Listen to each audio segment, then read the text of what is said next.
Hi, thank you for listening to this series of Grow, a podcast from Cambridge. After this amazing episode, we'll be taking a short break. But don't worry, we'll be back with more inspiring stories from teachers around the world very soon.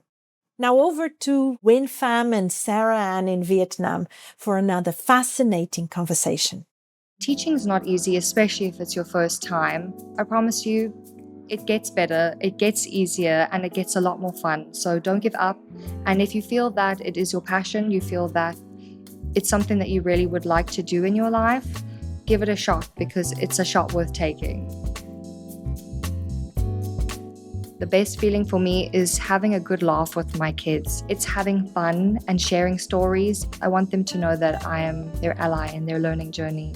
Participation is really important and it should be inclusive and no child should feel excluded in a lesson. My kids love being creative and I think as adults we forget to have fun, we forget to be curious, and my kids remind me to take it easy. Life's not that serious.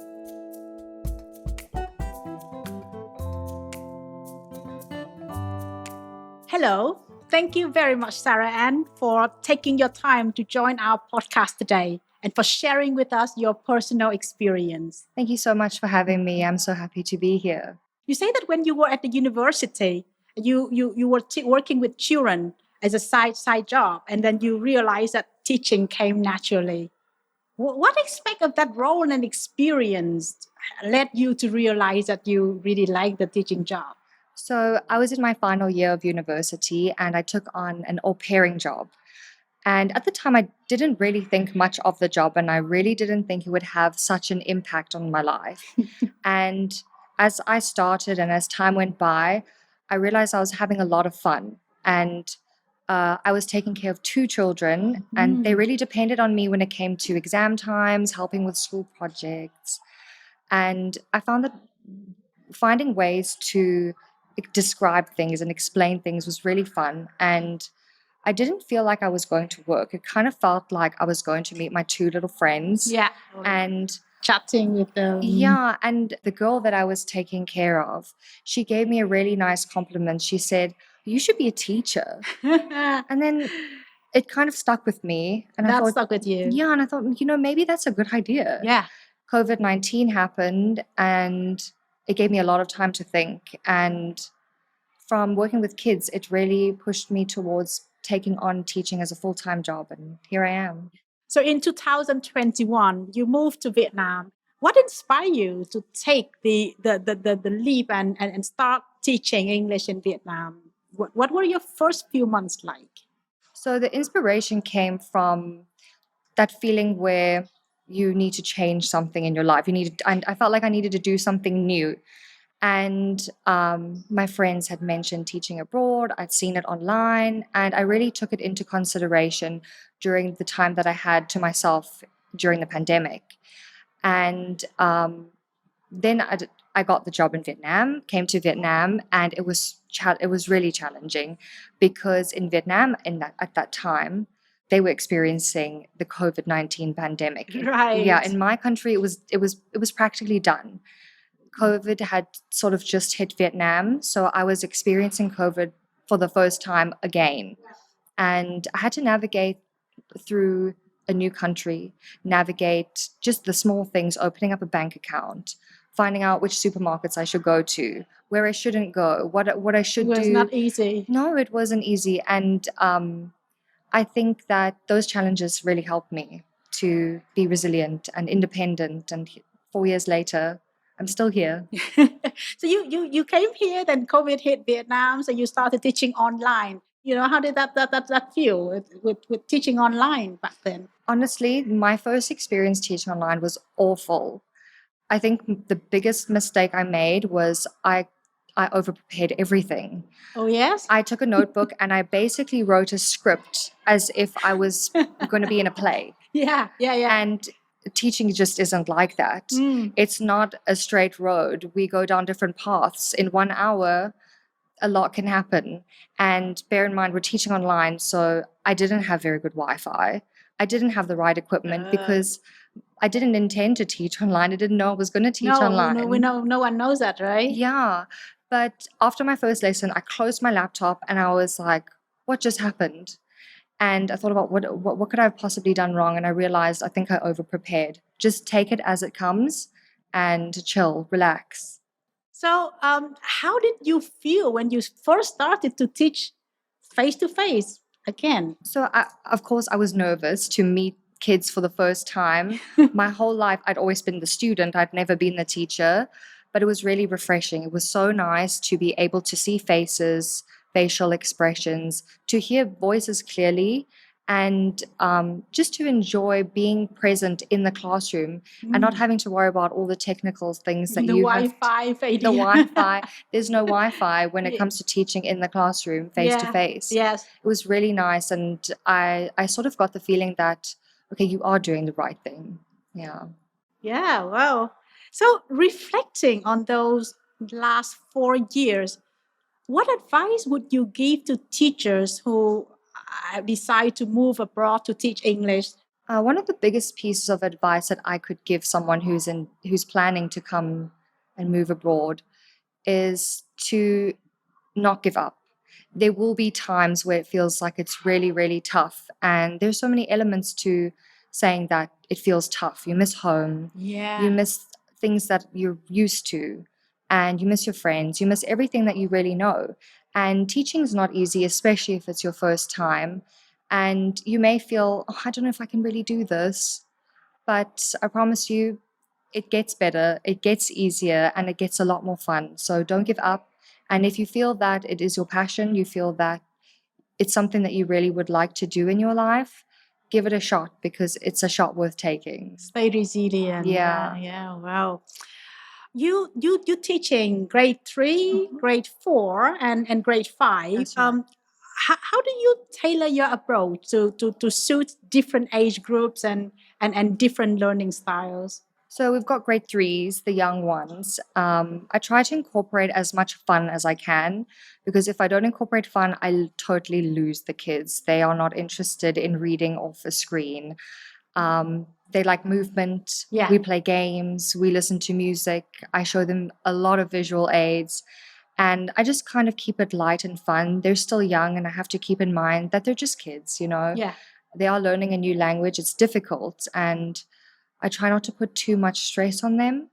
And then we get to grade 4, and we still play games, of course, but I like to add a bit more structure. So I'll Yeah. pair them up, make them do teamwork activities, and get them to really use their English knowledge in a team setting. I find that when they're in a team, they can support each other because it's quite a big step to now really use your English skills instead of just saying what you know. Right. And then the big leap is really grade 5. I feel like with grade 5s, loving your teacher is not really that cool anymore. So they're not that interested in certain things like they were maybe in grade 4 and grade 3. Yeah. I like to make my lessons more focused on speaking and producing language Right. and having class discussions and pulling them out of their comfort zones a little bit. And I really have to make sure that I tailor my lessons to what they're interested in. Otherwise, if there's no interest, there's no lesson really. And you mentioned that teaching has not only shaped my career, but also changed how I see the world. Can you elaborate on that? So working with young learners, I've realized that patience is key. And when it comes to kids, you really have to meet them where they are. Yeah. Because they're not always on the same level as you. No. And sometimes maybe I feel frustrated and then I realize it's me, it's not them. I'm going too fast. And it's taught me to slow down, be patient, and honestly always keep compassion in mind when working with young people because what's easy for one is definitely not easy for another. Not all kids are the same. So it's taught me a lot about just really teaching with intention and being mindful of what each individual child needs. And but I think it's made me more of a gentle person. Yeah. Not so frustrated. And be more patient. Yeah, and to be patient. Is there anything you learn from your students? I think that my students have no idea that they teach me a lot every day. And sometimes it's just being curious about something, asking lots of random questions. My kids are always asking me, why? And it's just being curious in life and Yeah. thinking outside of the box and being creative. My kids love being creative. And I think as adults, we forget to have fun. We forget to be curious. And my kids remind me to take it easy. Life's not that serious. Yeah.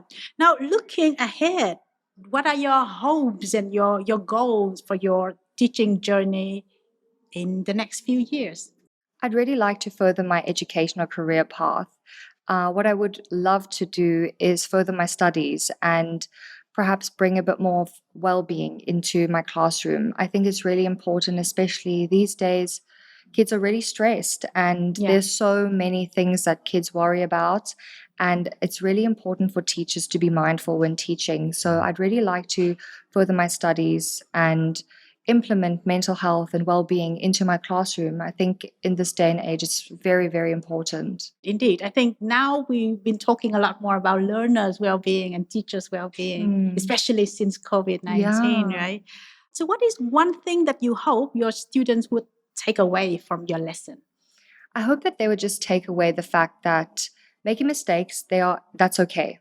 Mistakes are not necessarily a bad thing. And I try to make sure my kids know that when you make a mistake, we're actually learning something and that they shouldn't feel shy and ashamed, that there's always space for learning. Yeah. And whether you're making mistakes along the way, we're still learning and it's not a stop in the road. It's just a learning curve. Yes. Yeah. Yeah. Mistake is not the end of the world. So actually you're learning from the mistake. If you don't Yeah. make mistake, how can you learn, right?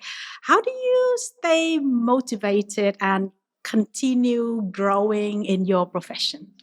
My motivation comes from two things, and that has to be my colleagues. I have a really, really strong support system at UK Academy Berea. I love my colleagues, I love my co-teachers, and they help me get through all the tough things that we have to deal with as teachers. I can't not mention them. They are amazing. And of course, my students, they motivate me when I see their progress, when I see a shy child come out of their shell. That's really what makes me continue and love my job. How do you manage your work-life balance? So I've come up with a strategy that I've been using maybe for the last few years. Some people might think, oh, that's not for me, but it works really well for me. So what I do is I like to keep work at work and I keep home at home. So if I have free time at work, during break times, free periods, I finish my lesson plans, I finish my admin tasks, and this prevents me from working at home. And I can enjoy my evenings, I can enjoy my weekends, and I feel like it brings me to a place where I can feel that I'm present at home and I'm also present in my classroom. It gives me a really good balance. Although I'm making a small sacrifice, in the grand scheme of things, I feel I'm happier, I'm more present, and it works really well for me. I think I have to learn that. I mean, I always have problem with the work-life balance. While they're taking a quick break, we are back with another top tip. My name's Matt Elman. And I'm Cecilia Lemos-Hammer, and we work in the professional learning and development team here at Cambridge. We've been talking about life competencies and giving teachers top tips to integrate the development of competencies in their lessons. So my question to you is, how can I do that? How can I incorporate seamlessly and effortlessly life competencies in my teaching? Good question. So it depends a little bit on your situation. And I would say there are three options. So option one, the best possible scenario is that you are using Cambridge coursebooks and exams in your school. And if you are, then you'll find that life competencies are already integrated into your learning materials. The best thing you can do is take a look in the teacher's book, and you'll see for each lesson a breakdown of which life competencies are being covered in your lesson. And you'll get tips as well on how you can highlight and develop those life competencies to your learners as part of the lesson. So that's option one. That's the ideal one. That's the ideal one. Option 2, if you're not using Cambridge Learning Materials, you can still take advantage of the Cambridge Life Competencies Framework by downloading the materials, going to cambridge.org/CLCF, and you'll be able to download the activity cards. We have young learners, we have a set for teenagers and a set for adult learners. And you have one activity in each of those sets for each component. So for each ability that is part of each competency that is within collaboration, you have an activity for that. I mean, one for each set. So it's a lot of content, isn't it? There's a lot to choose from there. And that's something that you can build in to whatever course you're teaching, based on your needs, based on the content of your lesson. It's just finding the opportunity, isn't it? It's like finding an activity. If I'm not using a Cambridge book, it's finding within the course book that I'm using, this activity would be very nice to work with Learning to Learn, and then bring in an activity from an activity card, maybe. Yeah. And it feels extra special and extra delightful because it's free. All right. So, and you talked about 3 options. So what's option number 3? So option number 3 is for you to, again, take a look at the Cambridge Life Competencies Framework, take a look at your own learning materials and identify those opportunities in your own materials to develop each life competency. And they will be there because in any language classroom, you always have those opportunities for collaboration, for creative thinking, for critical thinking, all of the life competencies. So it's about spotting these, and maybe after you've been using the activity cards for a while, you have a sense of the kinds of things that you can do to develop these. Yeah, you kind of incorporate them into your repertoire, don't you? Yeah. Your teaching repertoire. Yeah, so that would be option 3. A top tip that I would add is that remember that you were the best role model for your students. So it's maybe working on the development of those competencies on you as well. Yeah, that makes sense. I mean, if the teacher is already the kind of model language user, right, in the classroom, you're kind of demonstrating to your learners, target language use, and you can take the same approach with life competencies. You can be the exemplar of good practice in collaboration, communication, and so on. And make it explicit to students. Yes. And that's our top tip for today. So we are celebrating the moments that lead to that feelings when, it is the feelings when you realize that your student have achieved their goals. It's the moments when your students say thank you. That's the feeling when their world grows. Mm-hmm. So can you share that feeling with us and the moments that inspired it? Mm-hmm. So there are many times when I have this feeling, but the moments that mean the most to me is when I see a kid that really didn't have confidence, a student that wasn't interested or didn't feel like they were capable. I had a kid this year, a boy in grade 3.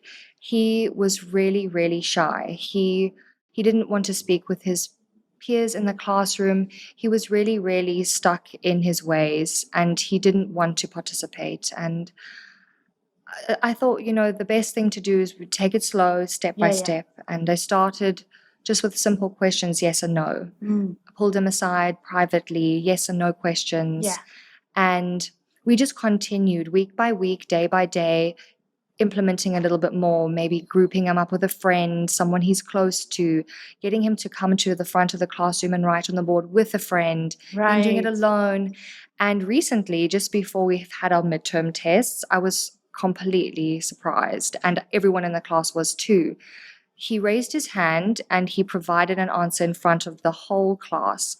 And the moment for me was when the whole class applauded. Yeah. They stood up and gave him a round of applause. He sat down and he had a huge smile on his face. And from then onwards, he's just continued to grow. And I think the positivity from his friends was what really pushed him to continue, because he felt, no one's going to laugh at me. Yeah. No one's going to make fun of me. And I got the question right anyways. I think it was a huge sense of relief for him and a very, very proud moment for me and a proud moment for his classmates too. It was really touching. Yeah. Another moment for me would be what most teachers feel is seeing their kids on stage and Yes. seeing them speaking English, or Yeah. a student who's really good at speaking English, but maybe not that confident. They don't think they're capable of joining a competition, and then they finally do and they win a prize. Yeah. It's the best feeling ever. And finally, my favorite feeling, the best feeling for me, is having a good laugh with my kids. Sometimes we don't have to always be serious. We don't always have to be learning from the textbook and looking at a screen. For me, it's having fun and sharing stories, even if it's an embarrassing story or a silly story about their holiday, having fun, laughing together, and feeling like we're a group of friends. I want them to know that I am their ally in their learning journey. Yeah. Yeah. Now, you mentioned the speaking competition. I remember when I was one of the member in the panel of judges, and I remember seeing the kid coming up the stage, and then the teachers there was looking so proud and was supporting, and the look on the teacher's face when she realized that the kid actually got the prize. I mean, I still remember that really, really clearly. Yeah. Sometimes you feel like a proud parent. Yeah. And I sort of know how the parents feel, because I feel like we all feel the same when their child gets an award. Yeah. We're all super proud of them. And it's just great to see the rewards that they reap after pushing themselves and pulling themselves out of their comfort zones. It's great. So you mentioned that you enjoy having a laugh in your class. So can you elaborate more on that? So for me, having a laugh is probably one of the most important things in my life. If I don't go a day without laughing, it's not a good day. And anyone who knows me, my family, my friends, my coworkers know that I love to laugh. You can ask my coworkers in the office, they've probably heard me laugh really, really loud so many times, probably making a big racket in the office. But I love laughing. And one of the things that I did with my students who were learning about holidays, and I'd been talking to my parents and we were reminiscing on holidays and, oh, remember when we went here? Remember when we went there? And it got me thinking, maybe I should share this with my kids because it's fitting. We're learning about holidays. So I was teaching holidays to my grade fours, and I added some holiday photos of myself camping and going here, going there with my parents and my brother. And they absolutely loved it. I think they forgot that I wasn't born as a teacher. I was also once a grade 4 kid. Right. And they were like, "Is that you?" And I was like, "That's me. I was in grade 4 before." And it was really nice to see how they reacted and to see them look at me in a completely different light.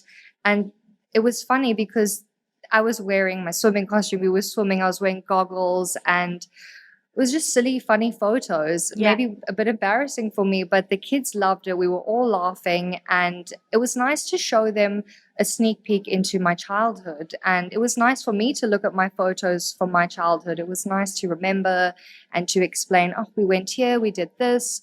And I incorporated the vocabulary. So we learned about camping, we learned about holidays, and they learned something about me, which I thought was quite cool. Yeah, and it was a chance for them to be exposed to a different culture, right? I mean, like what they are doing now, probably different from what you used to do in the past back in your country. Yes. So you mentioned that there's a lot of challenges that you face as an English teacher. What are some of your biggest challenges, and how did you overcome them?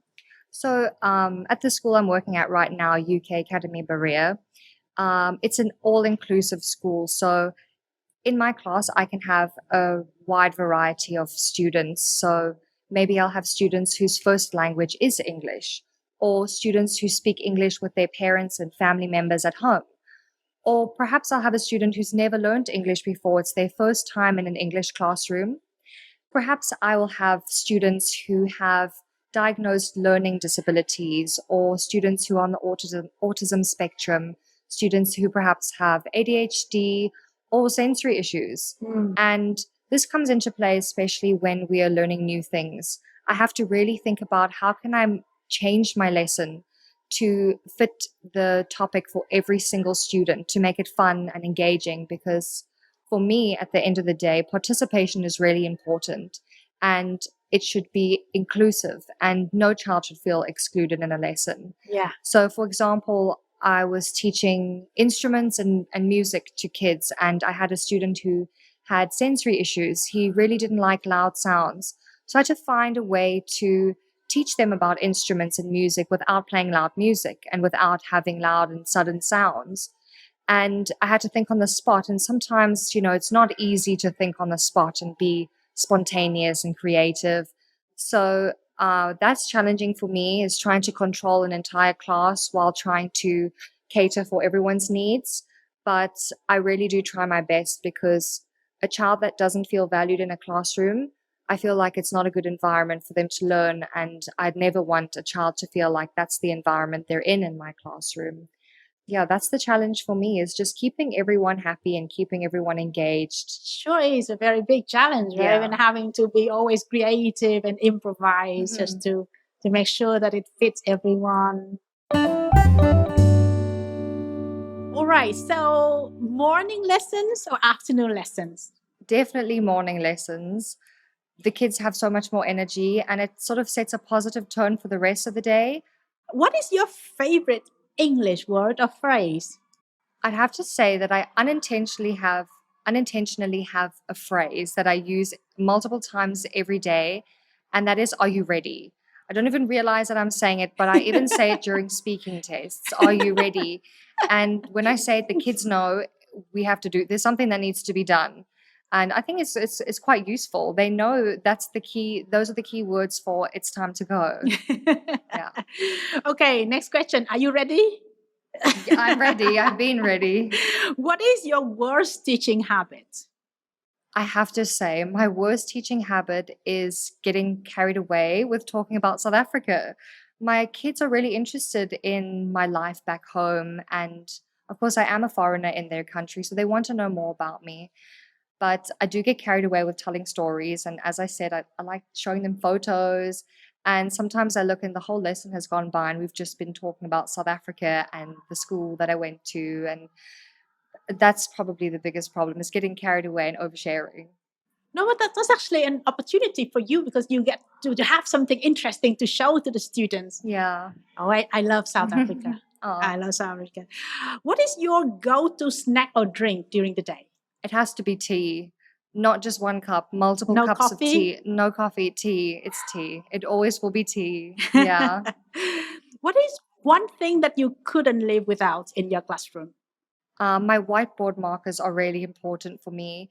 I think most of my kids, especially because they're young, they're very visual learners. And describing something quickly, I write it on the board. Or if I'm trying to describe something they don't really understand, I'll draw a picture. It's both funny for them because I'm not really good at drawing, but it really gets their attention when something's being drawn on the board, or I get the kids to use my markers and write how they're feeling or describe what they're trying to say on the board with the marker. It always comes in handy. Okay, digital resources or pen and paper? Although I do use both, if I had to choose one, it would be pen and paper. I love writing things down. That's how I learn. If I don't write it down, I don't remember it. So I love pen and paper. I think it really helps you to connect with the content. If I'm producing it with a pen and seeing it with my eyes, that for me is my perfect way of learning.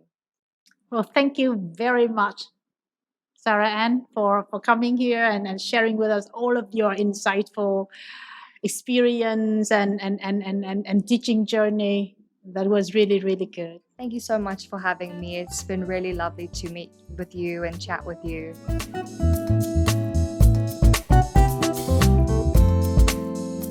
Cambridge is where your world grows.